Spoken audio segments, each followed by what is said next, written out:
Hey, how about a cold open? Can I interest you in a cold open? Do you know what a cold open is, everybody? It's when you do a show or programming and there's no opening credits. You just go right to the show, like SNL. It's cold open when they do the whole funny skit at the beginning before they do the live from New York. It's Aslan. Once again, we recorded an entire show front to back solid. Winner. Just really solid pod. And then the kid commits. Jeremiah Byers, which is awesome. Number 7 overall prospect in the portal, interior offensive lineman from UTEP, although he started at right tackle exclusively this past season. But yeah, so, I mean, some of you might be like, well, why don't you just wait to record the show later on the night?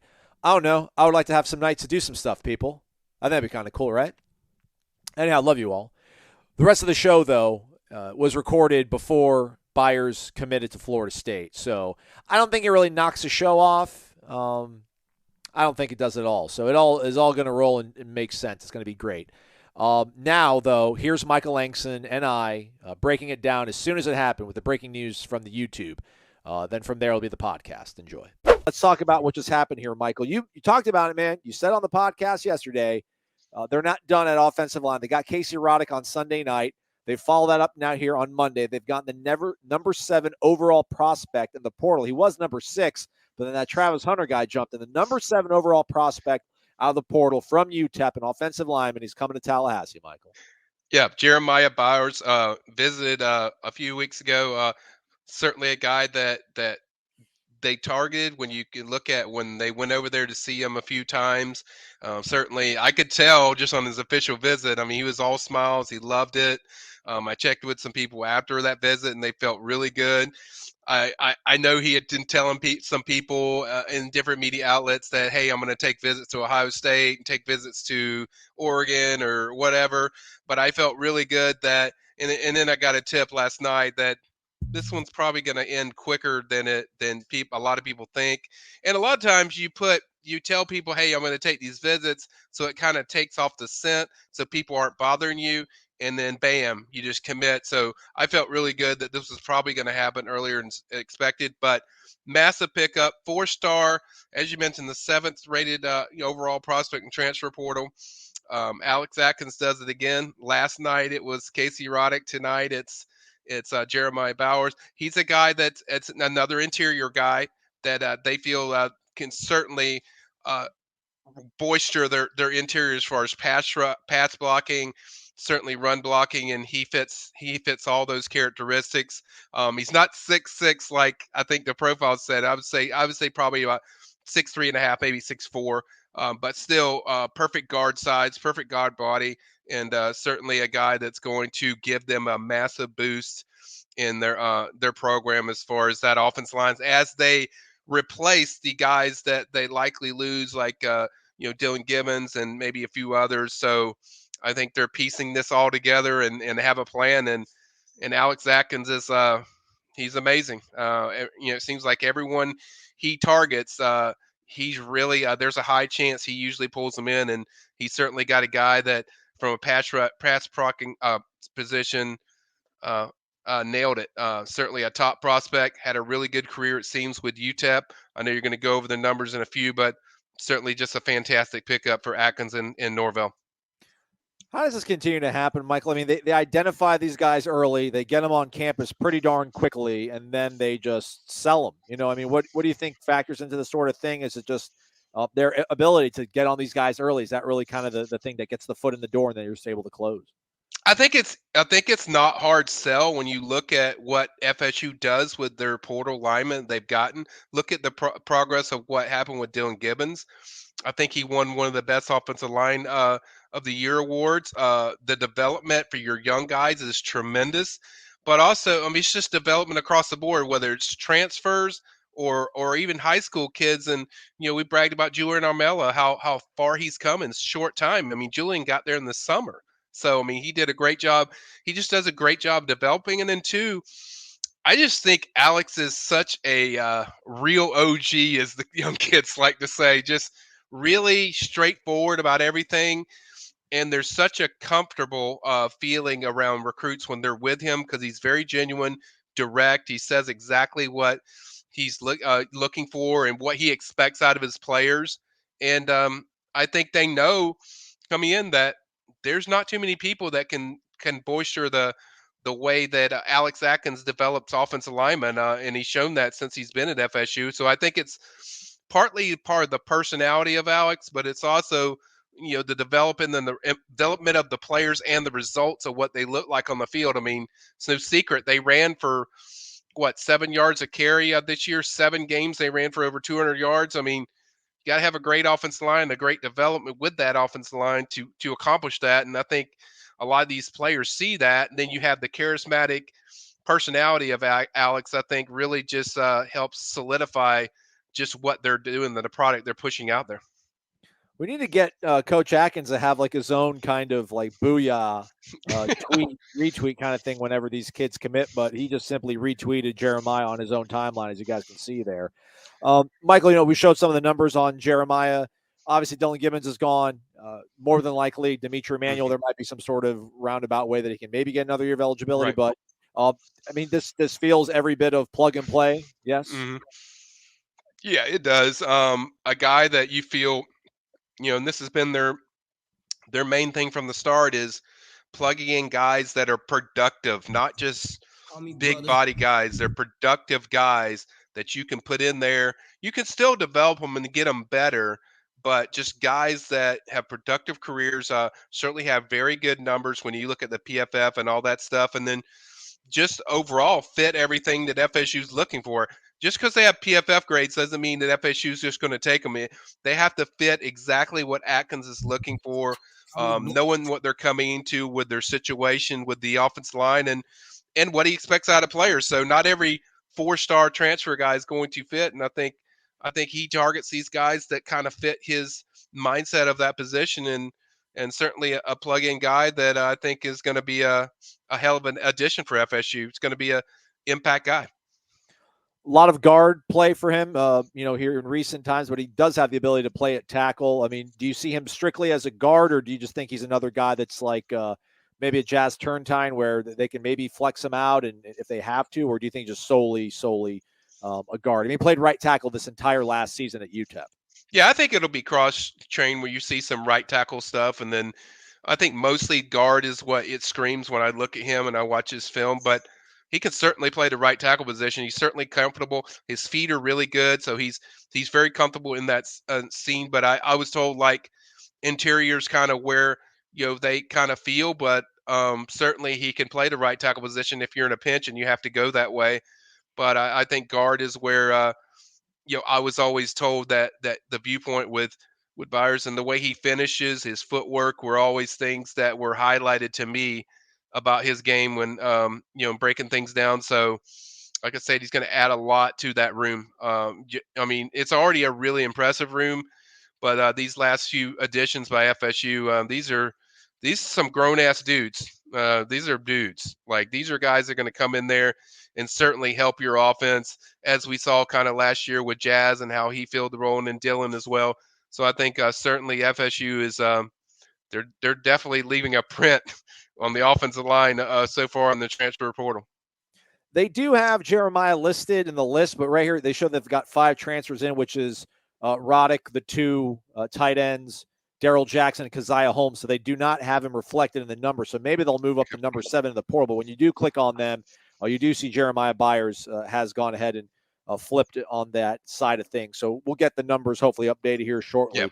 Yep. But again, man, Florida State now with 6 commits from the transfer portal. Jeremiah Byers joins Casey Roddick, Kyle Morlock, Jaheim Bell, Daryl Jackson, and Keziah Holmes. Man, they're back at it. They're back at it, everybody. It's pretty cool. Pretty cool. Yeah, Michael. Probably not still, right? I think it's great. I said this before the transfer portal season started that I felt like this would be their greatest class that they've done for the portal so far because of the product they've already put in there. The product's already done. Now you don't have to sell. You don't have to sell what you are. People saw the 9-3 season. They saw your win over LSU. They saw you win over Florida. They saw you crush Miami. They saw the consistency for the most part throughout the year in being 9-3. So I think now they're just reaping the benefits of that, of their development, their winning, and just their product and a vision of where they're going. So now I'm not saying they're like picking guys and say, hey, come here. But, it almost feels that way that FSU is just making a surge, every it's like every step they go to for the transfer, it's been a step forward. I mean, you get one of the best tight ends. Morlock's one of the best tight ends on the FCS or Division II level. You get Jaheim Bell, who's an SEC type tight end that's just explosive as it gets. You add these offensive linemen. I mean, it's just they're killing it. They're doing a great job in the portal. And they're not done, you don't think? No, they're not. I think Keandre Jones is next on the clock for me. I think that one could also come down the pike. We'll see how soon. Chris Otto is going to probably make a decision in the next few days. That's on the high school front. So I think offensive line, if everything continues the way what I'm hearing, should be a good week. I know y'all want it to happen now. I hope it doesn't happen tonight, though, because the podcast is fun. I don't want to have to go back and re-edit it for a third time. But there's Keandre Jones, some numbers on him. He was a 4-star coming out of high school in Hogansville, Georgia, out of Callaway High School. So there's another guy that Florida State is obviously in the mix with. Man, Michael, we're going to actually do a live show tomorrow. You want to let everybody know what time? I know it's news to you, but the boss said to go ahead and do a live show. We're going to do live on Tuesday. 7 works for me. I mean, if that's what you want to roll with, I mean, this is like finding out somebody's coming over to your house and stay. So I didn't even know about this. So it's cool.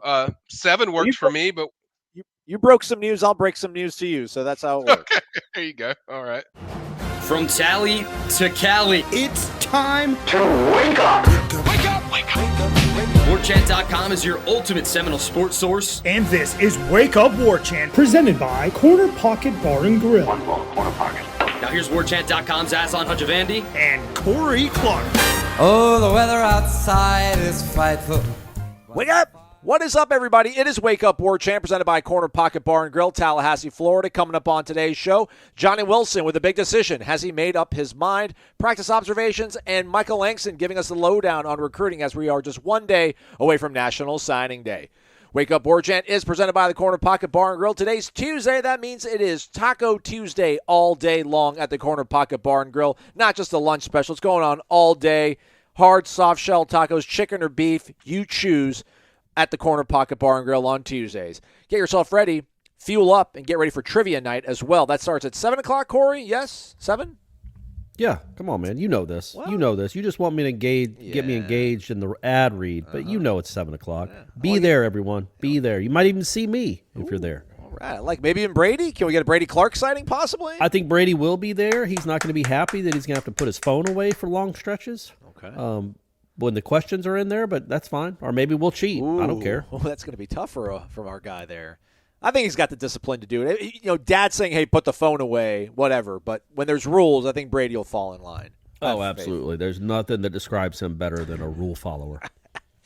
Warchant.com, the ultimate Seminole sports source. Hit the thumbs up, subscribe, rate, review the podcast. Hit the one on the right if you're on the Apple and you're searching for us on the podcast app on your Apple device. Search for Wake Up Warchant, hit the one on the right. I think we went over everything. Don't forget, tomorrow is National Signing Day. We will have wall-to-wall coverage. Michael Langston, Tom Lang, myself will have video profiles on some of these commitments, and we'll just have everything covered for you, as well as practice, because they'll be back at practice on Wednesday. They practice on Sunday. They practice on Monday. We were out there, Corey. Don't want to bury the lead, but I don't know if I don't want to overblow it. But then again, we do a Florida State podcast, and there's not maybe a lot to kind of pull away from it. But I guess we did not talk about on Monday's show, which is my bad. I can kind of figure out where we want to go with things, and I forgot to mention it because I didn't see it. Shout out to whoever on the Tribal Council started the thread. But apparently, 3-4 days ago, the NCAA went ahead and approved a special sort of waiver, if you will, that your bowl game will not count towards your season eligibility when it comes to retaining your red shirt. So if you'd played in 4 games up to this point, that was it for you. They put you in the garage, and they were going to redshirt you if that was their intention. But now you can play in the bowl game if you're, say, Rodney Hill, and still manage to keep your red shirt. I like what you asked Mike Norvell. I like his answer about it. I mean, not perfect timing, but still, though, on the whole, a good piece of legislation, if you will. Yeah, and I mean, it's something that had to be done with the way like we talked about yesterday with that Florida debacle of a bowl game. Like, it's something you have to do. You don't want to have coaches. I mean, as Norvell was saying, it's a lot about player safety at this point. Like, you can't roll to a college football game with 38 players that can play because 10 of them you're trying to redshirt and another 40 are either in the portal or opting out or hurt. So it's cool that now you can play these guys that have redshirted all year, and maybe as a reward. I think there's some Florida kids that were redshirting or planned to redshirt that probably got to play in that game because of this new legislation, and probably there will be plenty of others as we go through this bowl season. I think we're only 9 games out of 41 into it that these schools, because it takes effect immediately, which again is really good legislation. It's just it took a little too long to get there. So making it specific to Florida State, I think it was the Miami game where it seemed like Duffy was like upset because he didn't get to play. Duffy or maybe it was Syracuse. Okay. It was one of the games where Rodemaker played the whole. Maybe it was Syracuse where Rodemaker played the whole second, or basically the whole second half, but the whole fourth quarter because they wanted to. They didn't want to risk using Duffy and then burning his red shirt. Well, they would have played him in that game because they knew. Because look, they didn't know for sure if Jordan Travis was coming back, and then what if Tate Rodemaker is your starter in the bowl game and he gets hurt? Well, now you got to burn a red shirt for one game. That doesn't mean all that much. So if they'd have known that, I think if this legislation would have been done in August, Duffy would have played one more game, but he did not. My sole practice observation. Winston Wright one-on-one drill, saw some real legit burst. I think they were working on their releases. It was press, bump, and run kind of coverage. The DBs are getting their hands on the receivers coming out of their breaks, or coming off the line, rather. And, man, Winston Wright, I kind of out of the corner of my eye saw it happening. I was like, wow, whoever that was a nice move because everybody else was sort of struggling in their matchup.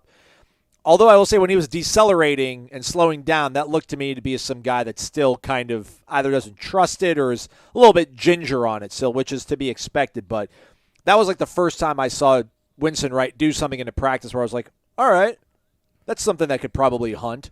Anything else stand out to you? Maybe a singular moment, or do you want to explore the space? Was there other stuff from practice that did catch your eye? Well, I want to stay on Winston Wright for a second because cool. I was watching it. Brady came to practice, so we were watching all of the one-on-one drills and everything we were watching. And a lot of it was in the IPF, so we were kind of on the sidelines watching.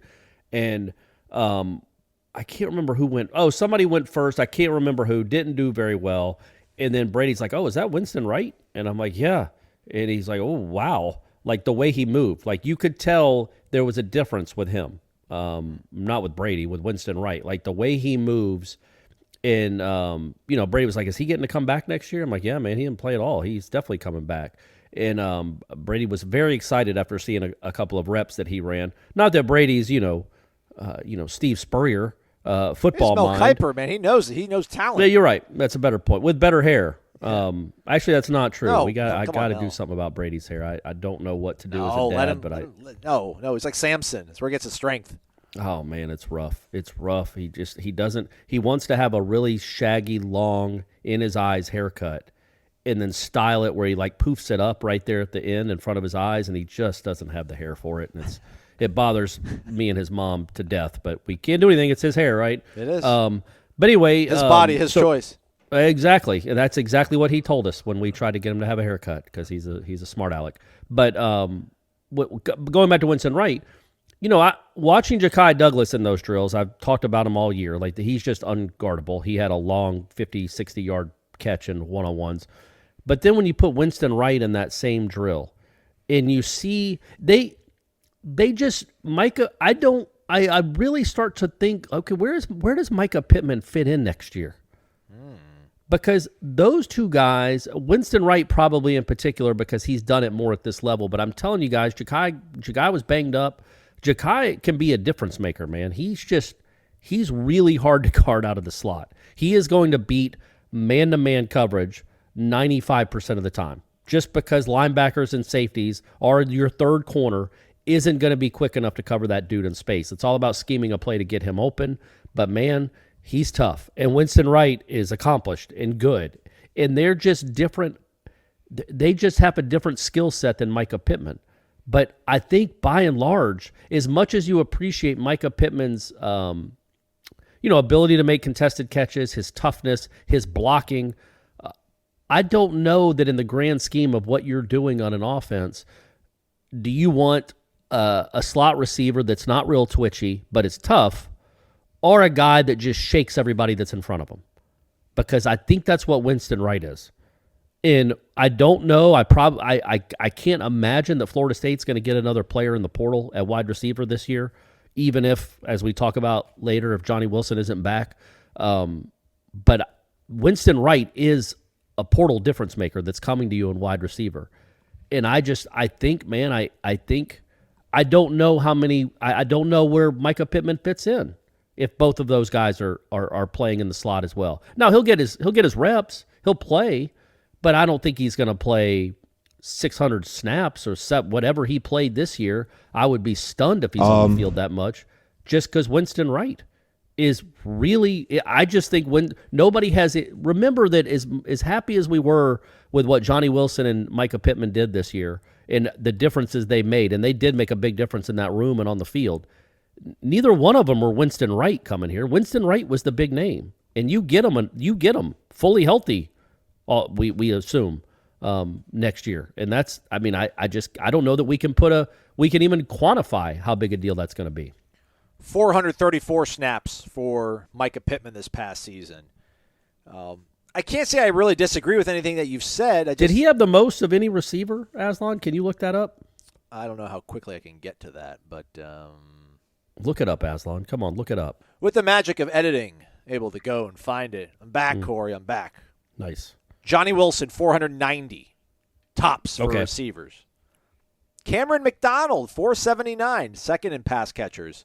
Then Mycah Pittman at 434. They're also 7, 8, and 9 from the offense in terms of reps, snaps. Yeah, and I guess there's a chance that Winston Wright lines up outside, like where Pokey is.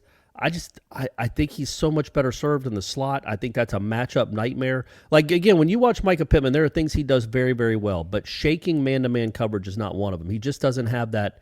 He's not suddenness, suddenness and twitchy that like you want out of a typical slot player. Maybe like he takes over. Maybe takes over Pokey's role, or does he not have enough kind of top end straight line? Yeah, I was going to say he doesn't really have the top end speed to do that. And honestly, don't you think that like Portier or McClain or the freshman Hakeem Williams, wouldn't one of those guys make more sense out wide than you have? If Johnny's back, we're assuming he is. You have 6'7" Johnny Wilson out wide. You have, let's just say it's Malik McClain, 6'4" Malik McClain out wide, and then you have a slot with Winston Wright. And then you have two giant tight ends, two really good tight ends. I mean, anyway, it's not a complaint. It's just more of an observation and kind of made me kind of think about next year. And when you watch Winston Wright, because we're watching him now in one-on-ones and in drills, and you're like, oh yeah, that, like you said, that'll hunt. That skill set will really play. They did not have the quick, elusive, really fast slot guy this year. And what will that look like in this offense? You just get more and more excited, man. Yeah, you're not telling Mycah you're not giving him any doubts or anything like that. But I think not to be like too simplistic. I just think he's like a really good football player. I just feel like they'll find a way. Correct. Yes. To keep him on that field and stuff. So I don't know exactly where I could pin him right now, which isn't the greatest thing sometimes. A man without an island. But again, this staff has just shown all sorts of creative ways to get so many different people involved. And he's on the payroll too, right? He's on the collective, I think. Yeah, so, yeah. I mean, yeah. He's announced that he's coming back. He's coming back. I assume. I guess nothing's binding, but yeah. But again, looking at that, I was talking with Brady because this is a funny. Most people listening to this will appreciate this conversation. He was talking about Portier, like somehow because he's Brady, Kentron became his favorite player during the 20 minutes he was the first 20 minutes of practice. First it was Pokey, and then it became Kentron. And he's like, is Kentron going to start next year? And I'm like, well, he could. He goes, Hakeem Williams will start, right? He's the 5-star. I'm like, no, man, it's hard for a true freshman to start. And he goes, you're telling me they're going to get a 5-star wide receiver and he's not going to play? I'm like, no, he'll play, but I don't know if he'll start. Kentron might start, and then this guy might start. And it was Darian Williamson who was lining up right in front of us. Oh. And he goes, who's this guy? And I go, weren't you at the Boston College game? Mama brought you down for that, right? He goes, yeah. And he goes, well, this guy had 100 yards receiving in that game. He goes, no way did that guy have 100 yards receiving in the Boston College game. I don't remember that at all. And so, of course, he got on his phone to prove me wrong, and I was right. Yeah. He's like, wow, he had 5 for 98. I'm like, yeah, your dad doesn't lie Anyway, now you're getting more of a glimpse into Corey and Brady's relationship. But that said, he's like, wow, so what happened? I'm like, well, he goes, that was the only stats for the year. And I know. He was kind of banged up before that game, and then he got hurt right after his last catch and didn't play again. But he's somebody, and it just goes again to like, man, they have a ton of dudes. And again, I don't know if it'll be after the bowl game. I don't know if it'll be this week. I don't know if it'll be 10 minutes after we stop recording this podcast. But some of these guys got to portal out. There's too many bodies of too many quality players, right? Yeah. Like Malik McClain, Portier, Darian Williamson. I think all three of those guys can play. And I think they can be starters at a number of schools around the country. But at Florida State, where they don't throw the ball a ton anyway, and you've got a 6'7" freak, and then you've got, again, you do have a 5-star coming in. You've got all these other guys you've got to compete with. You've got Winston Wright coming back. You don't have a lot of opportunities. So, I just think, like Damori Tate did, I think Damori Tate was more of I just don't know if that kid can play. No offense to the kid. I hope he goes and has a nice college career. I do know that Portier and Williamson and Malik McClain can play. I just don't know if they're good enough to get the warranted reps to stay, all of them to stay at Florida State. I wouldn't be stunned if one or two of them left, because you can't have 15 scholarship receivers.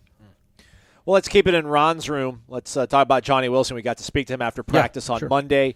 I was at one point going to look down at my phone and go on the warchant.com tribal council and look at that thread that Ira's got pinned showing who's declared that they're coming back and who says they're leaving, because I was like, has Johnny said anything? But then I had to, edit some video or whatever. But he was asked after practice, what's kind of going into his decision. And I don't want to, paraphrase him. I'll go ahead and let him tell us what he's thinking right now about whether he'll stay or go. I haven't even put much thought into it. Honestly, everyone's just focused on this next game, this next win. I have no clue, what God has in store for me yet. So I'm just taking it one day at a time, one step at a time, one game at a time. So just want to go get this last win. I don't know. I mean, kind of surprising, I guess. But, I respect his ability or his desire to want to maybe keep some of his options open. I don't think he was going to use that opportunity. Like, yeah, I'm coming back. I mean, they're going to all do this on social media and get the sort of self-validation that we'd all want. It would have been funny if he's like, hey, man, thanks for asking. Yeah, I'm coming back, guys. Thank you for asking. I've been waiting for you guys to ask me about that for 5 minutes. 6 minutes of this, and you guys have been asking me all this other stuff. I don't know. Does that at all? What would you think is going through a guy's head like Johnny at this point? Is it one of those things where you kind of want to leave the door open, because we have seen some guys go kind of crazy in a bowl game, and at that point, if he catches 7 for 130 and 2 scores, he might be talked about as, hey, look at this guy. Don't forget about this guy.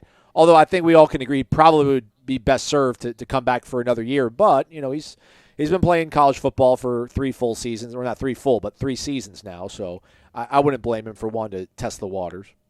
Yeah, look, I think in this day and age, when we talk about these kind of decisions, there's probably some negotiations we don't know about.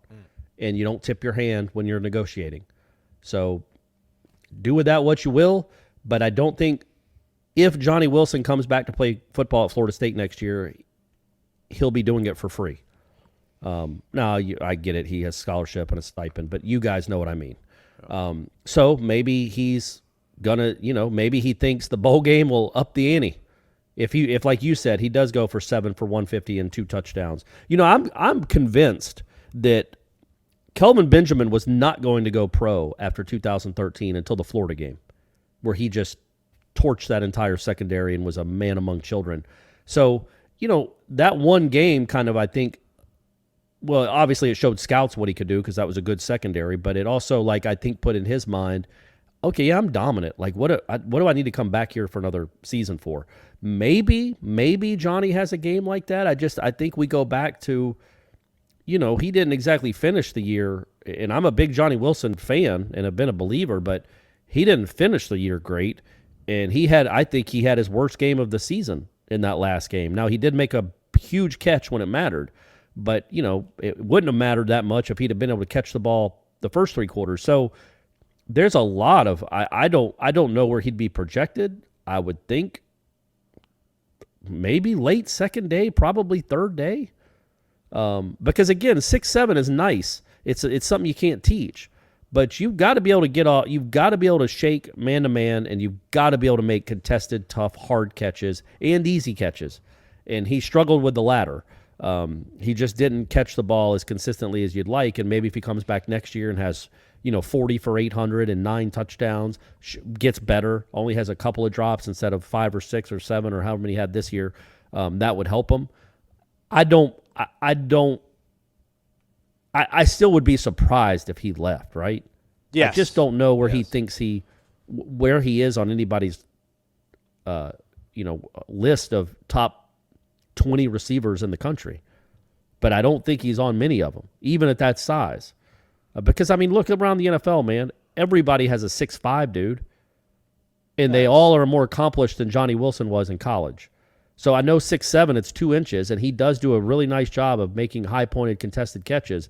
But I don't know if GMs are salivating over themselves over a guy like that quite yet. But yeah, like you said, maybe he goes crazy in the bowl game and shows off some, just shows off. He's not slow.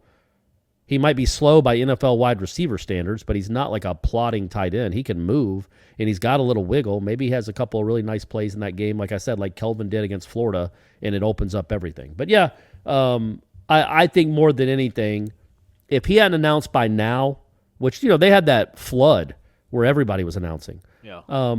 There's something to it. Like maybe there's behind-the-scenes dealings going on, negotiations going on, or he wants to wait until after the bowl game. Again, though, I would be surprised if he didn't want to come back and play on this team. But as I just said, if he doesn't, yes, that would be a loss. Granted, but you're not depressed about it. Because like I said, you have all those receivers that are coming back. That opens up more playing time for those guys out wide. And no, they might not be Johnny Wilson potential and Johnny Wilson late game contested catches, but they're good. And then you remember you just brought in a 6'7" tight end that can be that guy that Johnny Wilson can be on third downs or in the red zone. And you brought in another tight end who might be one of the most talented players on the team anyway. So there's going to be plenty of dudes to throw the ball to, even if Johnny Wilson doesn't come back. It's just he's kind of a unicorn because he's 6'7" and can move. I think like the counterpoint to that would be if you're Johnny thinking like, all right, so I need to work on catching the ball more consistently, but I don't really know how much of that is a skill that you can really work on. But at the same time, it's like, why not come back and try to work on that while also getting compensated a little bit more than you were this past season? And then you can, barring injury, you're pretty much in the same position you were, but you have $30,000, $40,000 more in your pocket, or you did at one point from coming back and returning. So I would be surprised if he were to go to the NFL draft. But I support these dudes. I think they're all getting pretty good information. Again, he's got 35 catches for $695 and 5 scores. He's averaging 20 yards a carry, 19.9. Again, man, if he catches 7 balls for like 120, 130 and gets like 2 touchdowns, I think. But do you think that does anything in Scouts' mind about what his deficiencies are and what he needs to work on? Like maybe in his mind it does. Like, hey, I got to strike while the iron's hot. That's copyrighted, folks. You can't use that. That's a Corey Clark original. But I've got to strike while the iron's hot because I just had my best game. But I don't know that it was different with Kelvin Benjamin because he did it against a team that cared, against a really good secondary. And then he also caught the national championship game-winning touchdown and destroyed Duke. So he had 3 really great games in a row to finish off his career. Johnny Wilson would be finishing off with 1 good game, and it's against a team that has a horrible defense and might not want to be there. So I get why it might change his mind. Yeah. I don't know what he could do in one game that would change some of the issues that scouts and GMs would have about drafting him high. Like, I think that's something that gets changed over the course of a season. You can't prove consistency in one game, right? Right. Oh, great. Right. You didn't drop anything against Louisville. That was awesome. Yeah. But that wasn't who he was. You're only as good as your last game. So, amen. If he Speaking of him, though, when you want to talk about observations, I'll throw this out there. They do their, I don't know what we call it when they do the thing right at the beginning of practice in the IPF, the 11-on-11, like go down the field. Period team. 3 where it's like tempo. Yeah. Jordan Travis made an unbelievable throw to Johnny Wilson on kind of like a wheel route, and my man dropped it, hit him right in the hands. Like a really bad drop. There's a lot of drops out there today, but yeah, that one. No, but the rest of the day, he caught everything and made some ridiculous catches. Yeah. So that's who he is. Now, what you need to get away from is that first play. Yeah. But he's always going to be a factor, and he's always going to be a big deal, at least in the college level, because of the other plays he made for the rest of practice. I think he caught a touchdown in the back of the end zone. He mossed, I couldn't tell who the corner was, but he mossed a corner for like a 22-yard catch out of bounds, like going out of bounds just on an underthrown ball. Like the guy is just, when he's catching the ball, he's pretty much unguardable. At the college level, they probably have a little more ability to cover him, if he was playing in the NFC East. I was going to say, I don't know if like the T.O. comparison is apt at all, but remember, like he kept dropping everything. Yeah, that one game he just kept dropping everything, and then Steve Young, or it wasn't Steve Young, it was Jeff Garcia. It might have been Steve Young. It was either him or like Jim Drunkenmiller. It wasn't Jim Drunkenmiller. But yeah, so then he caught the ball, and then he started crying. He caught the game-winning touchdown with like 4 seconds left after dropping literally 5 or 6 passes. Yeah. Yeah. So. Yeah, I don't think Johnny Wilson's Terrell Owens. I'm gonna go ahead and say that, but the comparison is apt because when you're that talented and you're that much of a difference maker, and we talked about it today because we hadn't talked to Johnny since the Florida game, and about like Jordan having the trust to go with him, even after he'd had, I was being respectful when I asked the question. I didn't say, hey man, you dropped everything that was thrown to you. But Jordan still, I was like, you struggled a little bit. I'm sure you were frustrated, but what did it mean to have Jordan trust you in that moment? And what did you learn about yourself to make a catch like that in that moment after having such a tough start to the game? And, he gave what answer he gave. But, I'm sure it was a good one. But I don't think Aslan has it queued up. So go I to don't have that one queued up. No, yeah, go to the YouTube, go to our Warchant channel to see that. But, yeah, so that's why he's always going to have a place, because even that was 3rd and 10. That might have been the biggest catch of the year, man. Just imagine the tone of the last month if they had lost that game to Florida. Oh, yeah. But a big reason they didn't lose that game to Florida was that catch on 3rd and 10 after Johnny Wilson had dropped 3, including 1 touchdown catch. Perfectly thrown ball. And then Jordan Travis, when everything was not working, when the momentum was clearly on the other sideline and the team was melting down, it seemed like, you lob it up to the big kid, and he goes make a 20-yard catch on 3rd and 10 when he's not open. That's a big-time play, and it was one of the biggest catches of the season. And I think that kind of security blanket is what you would love to have if that dude comes back, because you'll always have it. Now, I don't know if the tight end is a similar type of ball catcher. He's 6'7" as well, but that would be tough. Think about that, man, having those two guys, 2nd and 6 from the 10-yard line. Having 2 6'7" dudes on the field, Jaheim Bell on the field, Winston Wright on the field. I mean, Jordan Travis's legs. Oh, and Trey Benson. Yeah, it's gonna be a tough offense to stop. The holiday season is upon us at MyBookie, and the giving spirit is what they're in over at MyBookie. They got 12 straight days of giveaways, from odd boosts to casino chips to straight up locks. MyBookie's 12 days of giveaways is a can't-miss promotion. It's going to be starting December 21st, which is also National Signing Day. Coincidence? Maybe. Maybe it ends on January 1st. All you got to do is sign up at MyBookie, use the promo code WARCHANT on your first deposit, and you can redeem a bonus of up to $200. Again, the promo code is WARCHANT.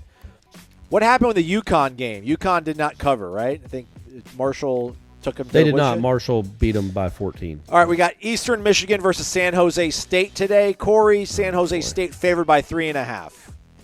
I just don't like these games on my record. I'm going to go with the favorites. Okay. I'm just going to, from now on, I'm picking the favorites, unless the spread is outrageous. Okay. I think they're favorites for a reason. I think that they have more talent. I think they probably have more reason to win the game and be into the game, and I'm going to go ahead and say I'm going to go with the favorites. Which is who in this one? Eastern Michigan? San Jose State is the Spartans. Absolutely. I'm going with the Spartans. Going with the Spartans. And then Toledo, I'll fade you. I'll go with Eastern Michigan. And then Liberty is getting 3.5 against Toledo. Oh. Well, Remember, Toledo then. Liberty doesn't have a head coach. Correct. All right, well, I'm gonna shade you again then. I'm gonna take Liberty. Right. I'm gonna take the dogs. I'll go with the underdogs in this one. You guys can get your picks in and win big over at mybookie.ag whenever you use that promo code WARCHANT. Michael's here now, everybody, which is the important thing. Michael Langston, recruiting analyst for warchant.com, the ultimate Seminoles sports source. I don't know if we're going to do a live show or not later today, Michael. I don't want to put more work on your plate than already, but just giving you a warning. It might happen because there's a lot. There's a lot going on. Now, I brought you on after Corey and I wrapped up the show, and you're here in the middle, though. Spoiler alert, Corey's going to mention Keldric Faulk later on the show. Sounds like there might be some further developments coming right now between Keldric Faulk and Auburn and Florida State since the last time we talked yesterday, Michael. Yeah, I think there's it feels like this coming down to the wire. I think the title of the article on the front page, I think, kind of says it all. Obviously, he went to FSU, and we felt like, you know what? Hey, this one's good. We're done. Well, nope. He stopped on the way home to see Auburn. Obviously, he's visited Auburn several times for games. So certainly they are a factor. And he told me that, like, if you're asking the kid himself, he's very defiant that hey, I want to go to FSU. That's the place I want to be. But when you're dealing with stuff in the last 48 hours, and we're on the eve of National Signing Day or early signing day, I think it's something you have to really check into and monitor that, something could happen or it should be twist or stuff. But I think personally, Keldric wants to go to FSU. I think that's the place, but I think his mom and his family talked about, like, just that's why I kind of think they wanted to stop there, just to see, kind of, look, you haven't really met this staff in person while they've been there with Hugh Freeze and the new staff. So just see, just making sure of everything that this is, FSU is where you want to be. And but I don't think it's a situation like some people are like, oh, the mother's no, I don't think the mother's pushing anywhere. In fact, if she was pushing anywhere, I would probably say FSU, because the relationship is the strongest with FSU, and certainly with JP and Norvell, she loves those guys a lot. But I think it's more a mom doing her due diligence of just making sure so there's no weird stuff happening. That hey, this is what you want to do, and I think just making sure he looks at every option. But certainly, I'm sure FSU is going to be nervous until something happens Wednesday morning around I think 11 a.m. Central Time is what Keldric told me as far as when he's signing. So we'll see. You could have something more definitive, maybe Tuesday night or something right before it. But I think overall, from my perspective, for Keldric, I think he prefers being at FSU. I think the relationships are there. He told me that last night when we talked. I think relationships is a big deal to him, and I think FSU is the group that has all the relationships, or the majority of the relationships that he just connects with. And but you're still dealing with kids, kids that are, minds can be changed and minds can be, altered, and you never know. So it's something I'm going to monitor, but that's kind of, I think, where things stand with him. All right, so he's one of the guys that's committed. Otherwise, what are you seeing from this class that's been committed and kind of intact, at least from a high school level, for quite a long time, Michael? Yeah, I think it's a great class. When you look top to bottom, obviously Hakeem Williams is a big headliner. Just you got a 5-star commitment. Obviously, got a flip from a quarterback late in the process with Brock Glenn. He will sign with FSU on that day. I think every other commit I think is good to go, except for the Keldric Faulk thing that we'll wait on. But I think everyone else is a great class. Defensive tackle Keith Sampson said he's going to sign when I interviewed him on Sunday. So I think that was kind of the last one that we thought at that time that we'd have to track. So I think all these guys are excited to sign. I think it's a good class when you look top to bottom. Blake Nicholson, really good linebacker. Obviously Keith Sampson, Lucas Simmons, a really good offensive tackle that it has everything that you're looking for as far as what he can do in the college and pro. So I think this class has a little bit of everything, kind of what you look. I would say that fans wish there was more because they want top 10 classes and stuff. But I think if you factor in what they've done in the portal already and then what they've done in the high school market, I think they've done a great job. Are there more players that are committed that could flip to Florida State here in the next 48 hours, or more guys that are uncommitted that you think Florida State can pull here in the next 24, 36 hours? Well, I think there's some uncommitted. You certainly have Conrad Hussey, who's the safety out of St. Thomas Aquinas. He officially visited FSU last week or the previous weekend, and then I think he went and took an official visit to Miami.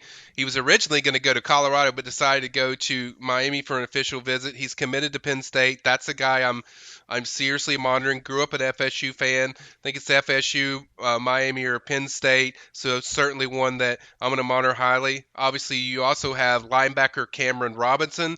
He's committed to Virginia. I think that's one they can flip. Certainly, it's a possibility.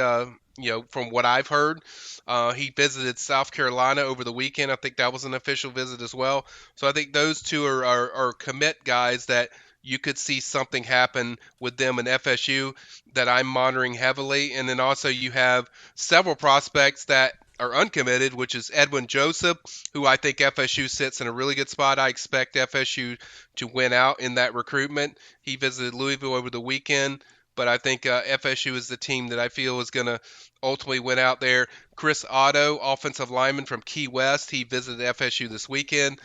He might even decide before we get to Wednesday, but I feel really good about. I've already put a pick in for FSU, so I feel FSU is probably going to land that one. And then certainly you're waiting on a lot of transfers that are out there. Maybe those guys decide next week, and then also you have guys like Devontae Brown who visited FSU the previous weekend, and I think saw Miami some this week. I lean a little bit towards more towards Miami with him. And then his brother's Damari Brown, who's a high school prospect. I lean more towards Alabama with him. So there's a lot that I will be tracking both from the transfer and from the high school market. But I think those are some of the main guys I would say right now that FSU is targeting, tracking, and keeping monitoring and trying to get them in this class. Man, how much space do they have open, do you think? That's a good question. I don't really know. I was always told like 21, Okay. but that was mainly for high school, and I'm sure they have some allotted room for all the transfers that they're going to add. I've already mentioned I think they're going to add 3 transfers from the offensive line alone.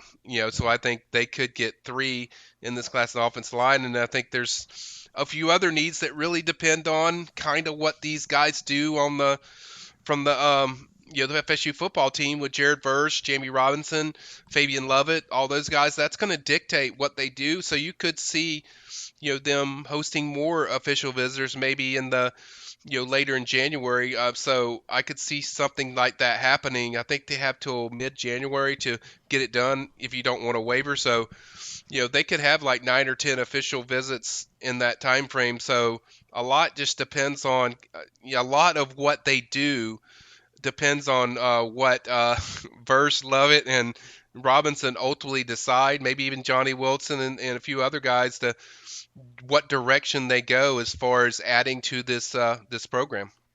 As it sits right here as we record this, Florida State has 15 commits from high school. So it sounds like that number is going to change. Right. It's going to get a little bigger between now and Wednesday. That's exciting, man. Everybody always asks about surprises. I mean, you're throwing the names out there, and we appreciate that. We don't know just how firm or how likely is they do flip. I mean, there's guys that are out there that they are in contention for that could easily they have spots available for. So that's really cool. And then last thing on the way out, Michael, I mean, I know you've covered this ad nauseum. It's been on the premium recruiting board now for almost a whole entire day now. But they're going to lose Dylan. We think they're losing Dimitri. There might be some sort of 11th hour opportunity where he can maybe get another year, but we're not all that sure about it. Caden Lyles comes back, though. We think hopefully that goes through. We don't know that. That's still going through its process as well. But, man, they got Casey Roddick. Jeremiah Byers, Keandre Jones, John Campbell. These guys are still out there, and they've got Lucas Simmons committed. Chris Otto's a guy that you feel really confident about. Yep. Man, they're keeping the pedal to the metal on this offensive line, it sounds like. They are, and I don't think Caden Lyles is coming back from what I've been told. Okay. So I think he's finished what he's going to do. Now the other ones, I think that's kind of a wait and see. They're waiting on. I mean, they want to really refurbish this, offensive line because they know there's some losses there, and they feel like the interior is the place that they really focus on. I think they would like to add a tackle. Obviously, John Campbell's on campus.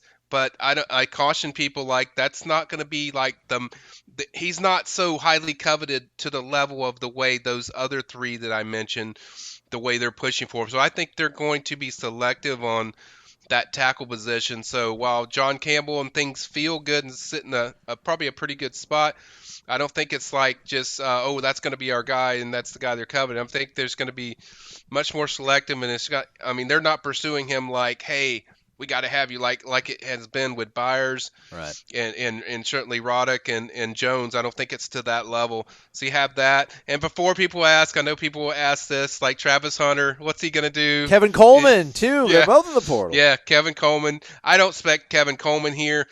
I don't anticipate Travis Hunter here either. I think he dropped a top 4 of Colorado, Miami, SC, and Georgia. Ugh. I personally, between me, you, and Yazlon, I think it's personally.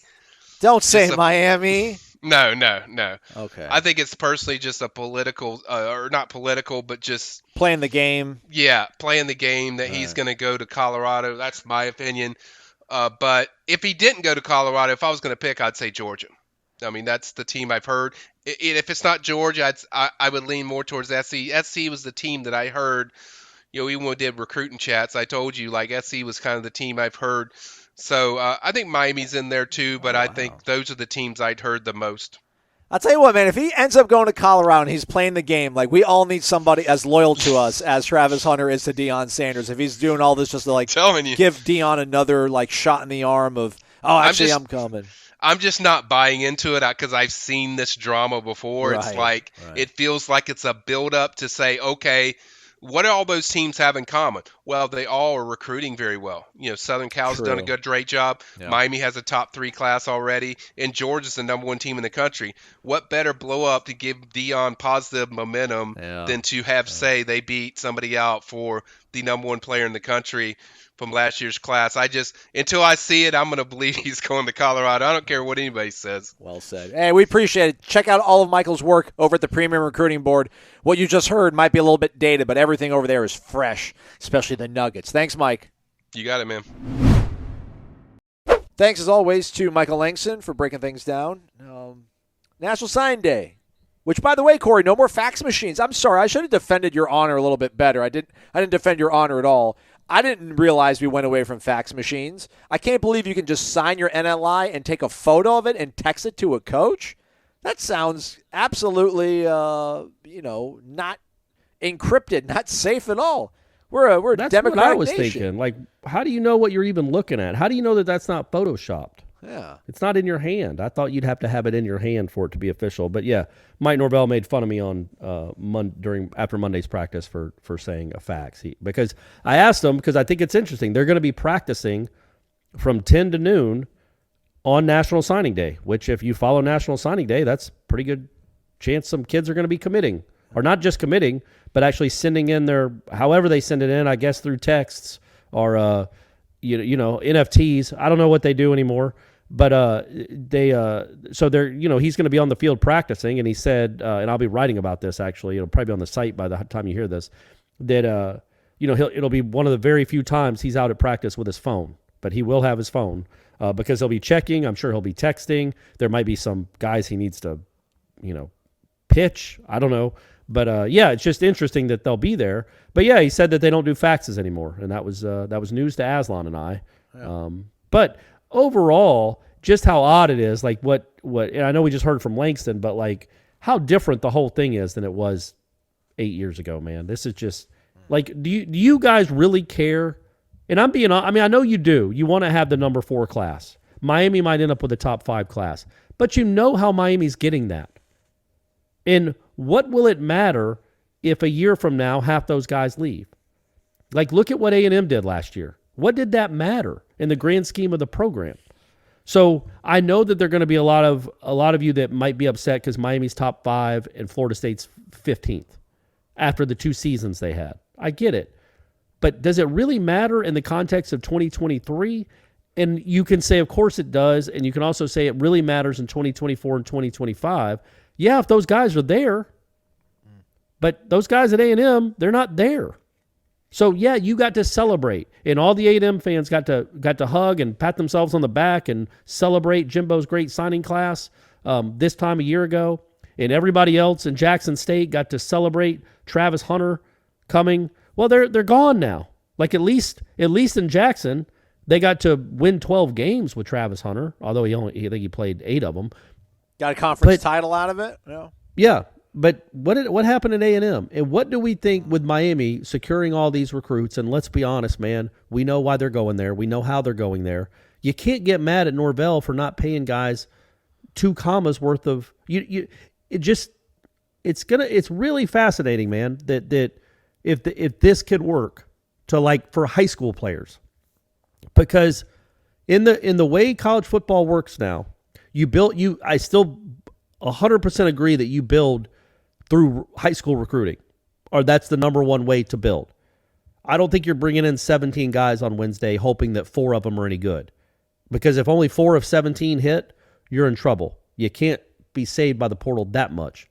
But, man, the portal is a great equalizer. And I don't know, if Florida State ends up with the number 2 portal class in the country, but the number 16 high school recruiting class in the country, what's more important next year? Do you guys care? You know what I mean? I don't know how to feel about it. Is he getting worked on the recruiting trail because Miami and Florida are finishing higher than him? Or is he putting more of his focus on making sure, number one, that the guys they need to come back, but then, he just got the number 6 interior lineman in the portal. He just got the number 1 and number 3 tight ends in the portal. He's going to get more players, very good ones, in the portal. So doesn't that kind of alleviate or eliminate some angst you might have with finishing 15th when your other 2 in-state rivals are top 10 and one might be top 5? Well, but so you have to buy high school guys. Portal guys are not as expensive then. So how does that work? I think you probably have to do both. I think the Caleb Williamses of the world are high priced, but with a 5-star, which Miami is going to land at least 3 of them. Yeah, man, I think the going rate for those guys is pretty high. Okay. But I guess the question is, how long? Just literally, how long are they going to be there? And I also think portal kids, like a guy like Jaheim Bell, he's going to play in the NFL. So he's going to a place right now. Yes, it would be nice Miami's not going to offer a tight end. Nobody's going to offer a tight end $1 million, but it would be nice for him to get offered $200,000 to go play at Miami. Great. You'll play in front of no fans and an offense that sucks. And you won't really be what's the even point of leaving South Carolina at that point? Yeah. Or you can go to Florida State and go to an offense that really accentuates the tight end. It's built for tight ends, apparently. Yeah. It's built for tight ends and running backs in the passing game. And you go get to play with a really good quarterback. I just think that matters to a portal kid more than some kid that's 18 that has a chance to make $500,000-$600,000 in 1 year to play football. But losing sucks. Playing in front of no fans sucks, and that's what Miami will always have to fight unless somehow this gets turned around. And it can. If you can convince these guys to not only go there but stay, and they turn into what they're supposed to be, then yeah, I guess Miami's got a fighting chance. It's better than not having money. But I just wonder Florida State fans' opinions of, losing, quote unquote, the recruiting battles, losing on the recruiting trail to your 2 in-state rivals, but beating them on the field and beating them in the portal. On3 has their transfer portal rankings. It looks as though they factor in what you're bringing in through the transfer portal and what you're also losing. Florida State is currently 8th in these rankings. I think, but Florida State has 3 guys, right? Transfers in, they have 5 listed. Who? The 2 tight ends. Oh, the Miami kid, the Penn State running back? Yeah, Keziah Holmes is one of them. Who's the other one? Daryl Jackson, Jaheim Bell, Kyle Moore, Casey Rock. Yeah, 2 tight ends, kid from Miami, Keziah Holmes, right. And then Casey Rock. And look, man, Keziah Holmes, God love him. I don't know how he's going to get the ball. He'll be. They're all going to eat, though. Lawrence said I know that's what Toa Feely. They're all happy. That's what Toa Feely said. But but they're not. They're not done. And I wonder if they get hit a little bit on those rankings because of McCall, because they have McCall ranked very high. Right. But yeah, Gainer counts high. Chambray is a 4-star. Rod Orr's a 4-star. Yeah. So, but I think we know the truth on some of this stuff more than people that aren't as close to the program that look at star rankings and maybe I don't even know. But everybody's being graded the same way. Kenny and Arizona State are number 1 right now. Yeah, they just got Drew the quarterback Pine from Notre Dame. Yeah. So, but okay, so but on another website, one of the other websites, I think Florida State has the number 2 portal class in the country. Well, we don't either work way, for that website, so I don't care what they have to say. Exactly right. But they have a top 10, probably will finish with a top 5 portal class. And I just think that what you're trying to do, what you're trying to build, because as we saw with A&M, a highly ranked recruiting class, and like you want to still get, please understand, you want to build through high schools. You want to get good players. You really do. But I think there are some Florida State fans and some college football fans that get more excited about landing a 5-star or winning the recruiting day when it used to be in February, winning National Signing Day, than maybe they did winning the ACC. Like it's just it's something to pat you on the back. Like, man, we got the number 1 recruiting class in the country. We got 6 5-stars. We got 3 5-stars and 12 4-stars. Well, how many of them pan out? Like the real key is evaluating and developing. You want to get big guy. You want to get big time players. We get it. There are going to be some 3-stars that turn into 5-stars. There's going to be some 5-stars that turn into 3-stars. But they might start at another school. And I just wonder if the portal kind of, again, eases angst. Because okay, yeah, Miami's going to sign an offensive tackle. They've signed the 2 top cornerbacks in the country somehow. Well, maybe they'll be in Tallahassee in 2024. It's not over. Yeah. So that's all. That's just, it makes National Signing Day so different than it's ever been. You don't really feel like the kid that I'm sure Langston talked about, the kid that's looking at Auburn now.